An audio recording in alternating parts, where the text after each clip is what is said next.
Hello guys and girls. তো সকাল সকাল আমি আর আমার মা মিলে বেরিয়ে পড়ছি পিকনিক বা ট্রিপ, যেটাই বলো না কেন সেটার উদ্দেশ্যে। আর সকলকে জানাই হ্যাপি নিউ ইয়ার। এটা আমার 2025-এর ফার্স্ট মিনি ব্লগ। দাদাকে অনেকবার রিকোয়েস্ট করার পর দাদা ফাইনালি আমাদের নিয়ে যাচ্ছে ঘুরতে, দাও আবার শান্তিনিকেতন। 6:30 বা 7টার সময় ছাড়ার পর আমরা দারুণ রোম্যান্টিক সং শুনতে শুনতে নাচ গান করতে করতে ফাইনালি পৌঁছে গেলাম 11:32-এ শান্তিনিকেতন। আর আমার মা কিন্তু দারুণ নেচেছিল। দেন মিউজিয়ামের একটুখানি রাস্তা 1 ঘন্টা ধরে হেঁটে মাঝখানে রাস্তা হারিয়ে ফেলে আমরা পৌঁছে গেলাম ফাইনালি মিউজিয়ামে।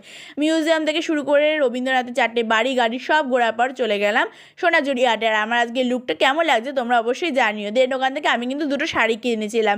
এই হচ্ছে দুটো শাড়ি। আর ওখান থেকে বেরিয়ে আসার পর খাওয়া দাওয়া করে নিলাম। আর এই হচ্ছে সেই দুটো শাড়ি।